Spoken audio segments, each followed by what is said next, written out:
Bienvenue dans Étant donné, le podcast des acteurs de la data, avec NetMedia, un podcast produit par Splunk, la plateforme qui transforme les données en action. Aujourd'hui, notre acteur de la data est un assoiffé de connaissances. D'abord tombé dans l'univers de l'architecture informatique, notamment pour le secteur bancaire puis les assurances, à la faveur d'une fusion, cet être curieux de tout s'est rapidement ouvert à l'ensemble de son écosystème. Il s'est alors plongé dans l'univers de la transformation digitale avec pour ligne de mire l'amélioration de la relation client. Et qui dit digital, dit données, bien entendu. Un temps globe-trotter, 3 ans à Dubaï, 4 ans en Espagne, ce papa poule a aujourd'hui posé ses valises à Paris où ses 3 enfants remplissent de leur jeu ses journées.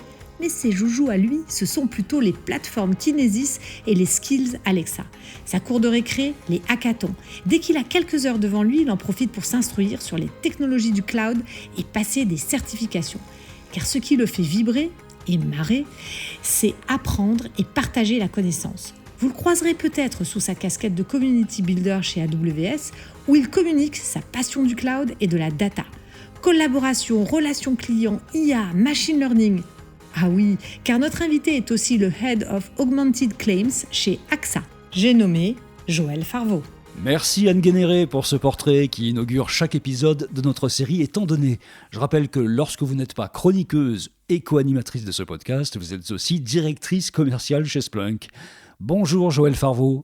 Bonjour Bertrand Lenôtre. Vous êtes donc depuis 2012 chez AXA, ce groupe international d'assurance qu'on ne présente plus. Nous allons parler ensemble d'acculturation, de data gouvernance, de vos outils de travail et bien sûr, nous détaillerons dans un instant ce titre de Head of Augmented Claims. D'abord, est-ce que vous pouvez nous dire quelle est la transformation par la data mise en œuvre chez AXA ? Très bien, merci Bertrand, avec plaisir d'avoir cet échange.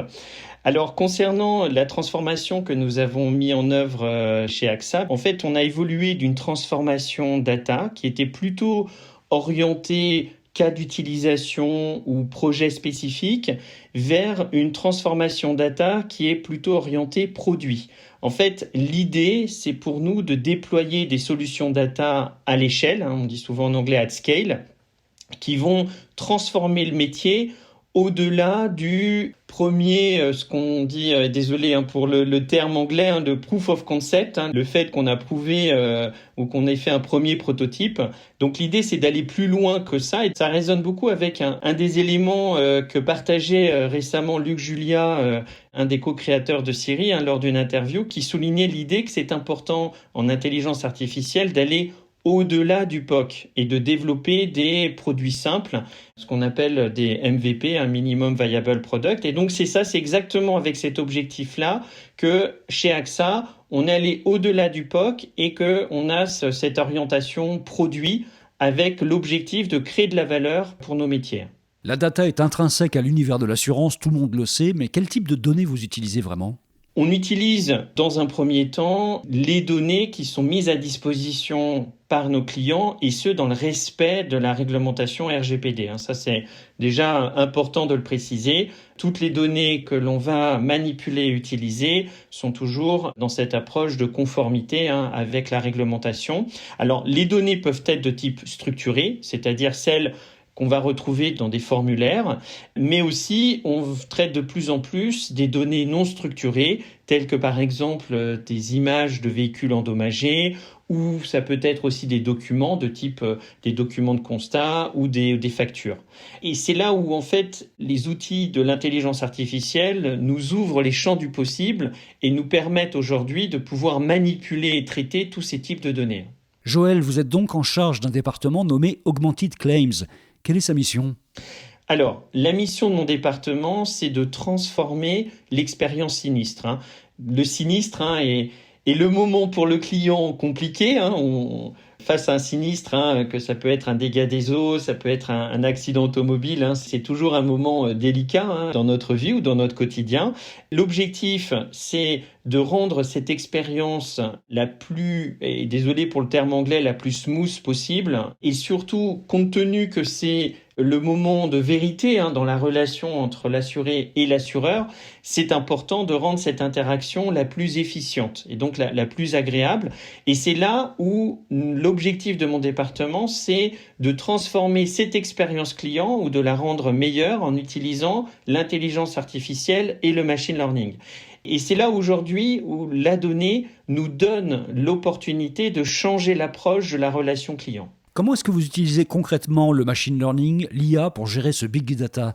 Vous voulez automatiser certaines actions et in fine améliorer l'expérience du sinistré, c'est ça ? Tout à fait. Donc, effectivement, l'idée, c'est d'améliorer l'expérience du sinistré. Alors, quels sont les types de cas d'utilisation du machine learning et de l'IA dans ce cas ? Alors, il y a déjà un premier cas, c'est lorsque nous traitons des documents. Lorsque on est amené à avoir donc un incident, je prenais le cas de mon dégât des eaux, on va avoir des factures à traiter. Donc, cette activité du traitement des factures, c'est déjà un premier cas qui peut être automatisé.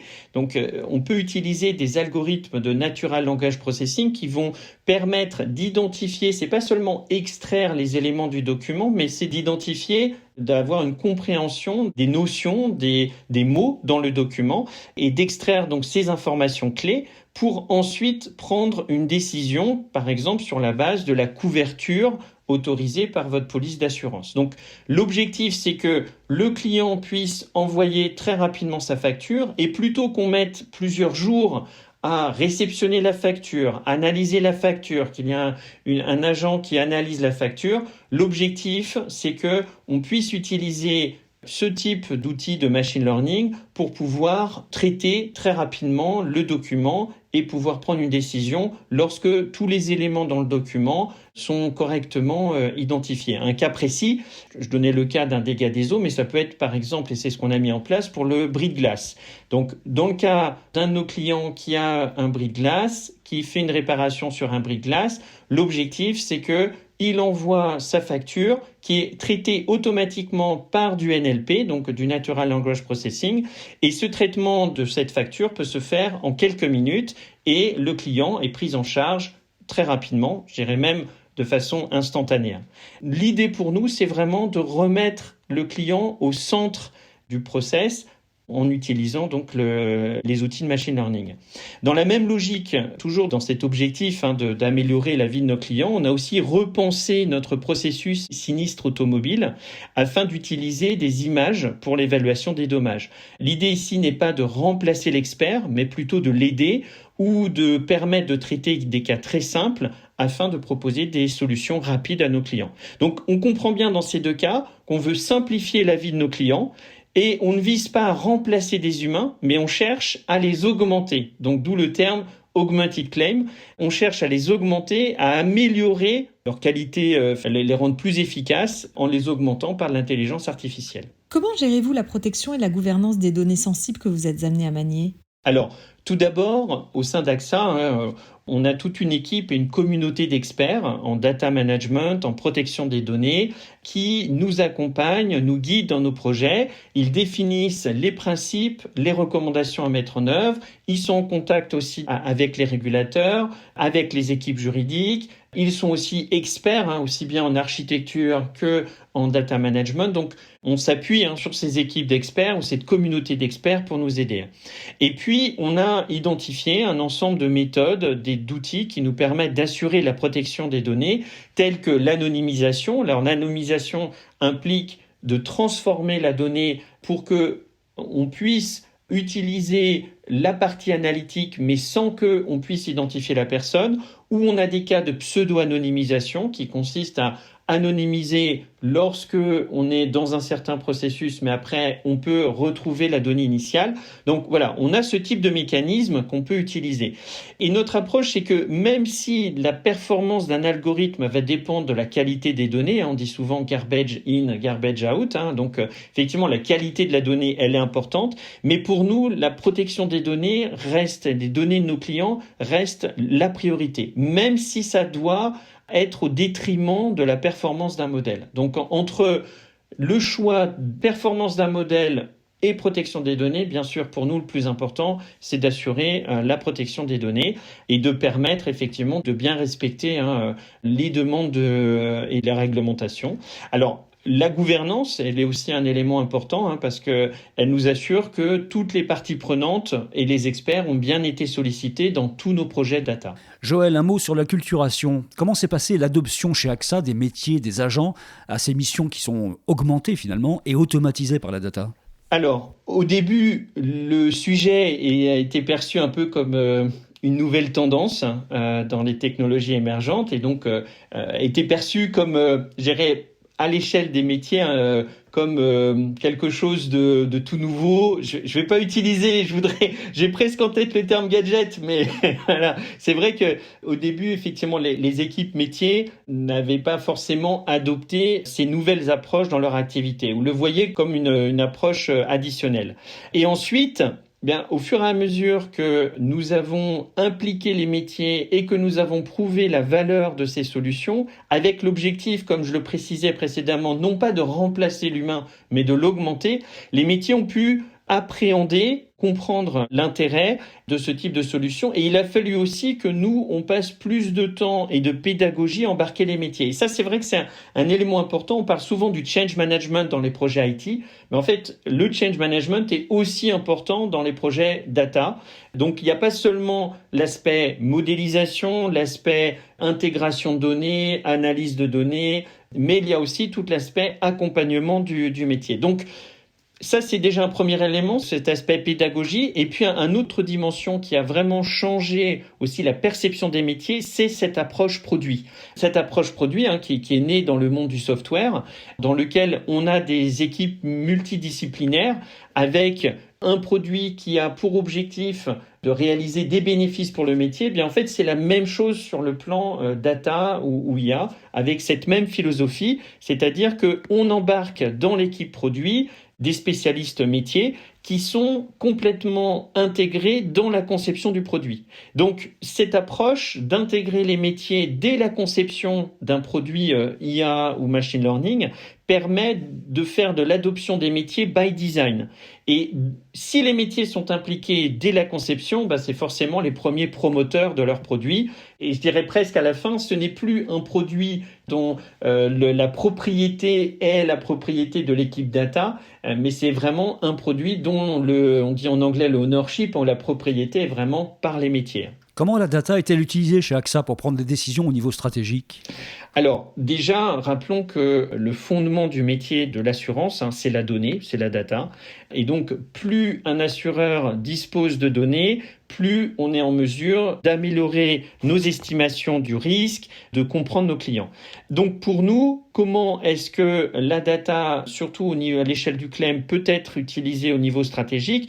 C'est que une fois qu'on a collecté les données dans le cadre d'un sinistre, la donnée, elle est stockée, elle est historisée, elle est consolidée dans ce qu'on appelle un data lake.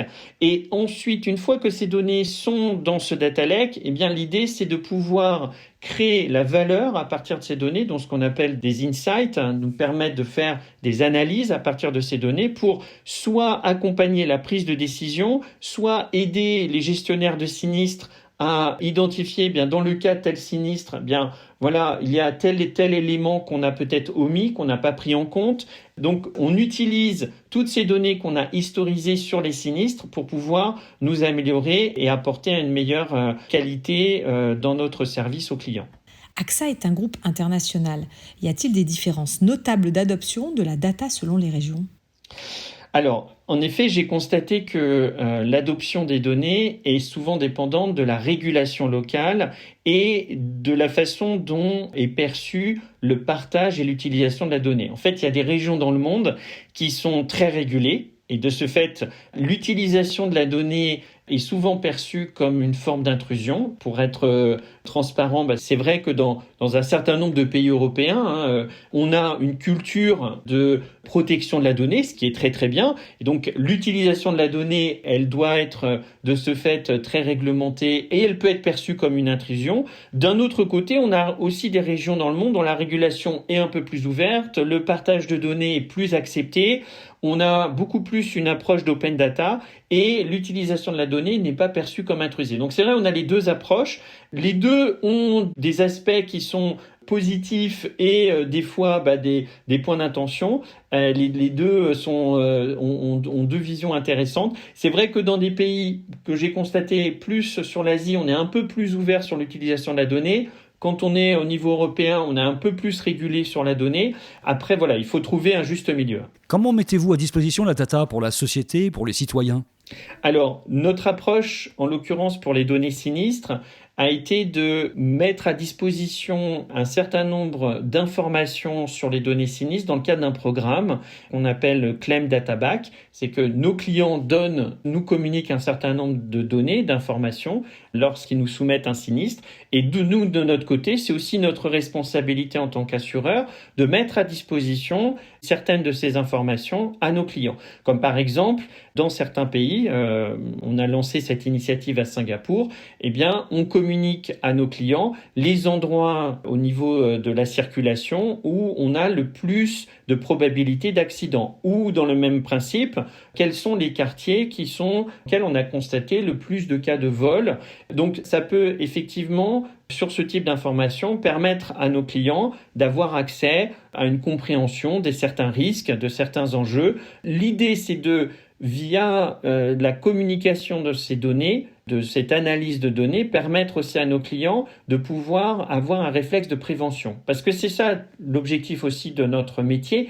Il n'est pas seulement de couvrir un risque, il n'est pas seulement, on dit souvent, de ne pas être seulement un payeur, mais aussi d'être un partenaire pour nos clients, c'est-à-dire de pouvoir, à partir, et les données est un vecteur pour arriver à cet objectif, sur la base des données, aider nos clients à avoir plus un réflexe de prévention. Joël, auriez-vous une personne à nous recommander pour un prochain numéro de ce podcast ? Alors tout à fait. Donc précédemment, j'évoquais l'interview de Luc Julien, qui est un des cofondateurs de Siri, une référence en intelligence artificielle. Définitivement, je vous recommande Luc Julien, qui a rejoint récemment le groupe Renault. Je pense que sa vision de l'IA et aussi en quoi l'IA peut transformer la mobilité et aussi donc le monde du transport, et on parle aussi des véhicules autonomes, je pense que ça peut être très intéressant. Merci Joël Farvaux pour tous vos éclairages dans Étant donné, le podcast des acteurs de la data, un podcast produit par Splunk, la plateforme qui transforme les données en action. Merci Anne Guénéré pour le portrait et les questions. Merci évidemment à Audrey Williard et Thierry Bertucca de Splunk pour la production, l'écriture et l'accompagnement éditorial de ce podcast. Et merci à vous bien sûr pour votre écoute.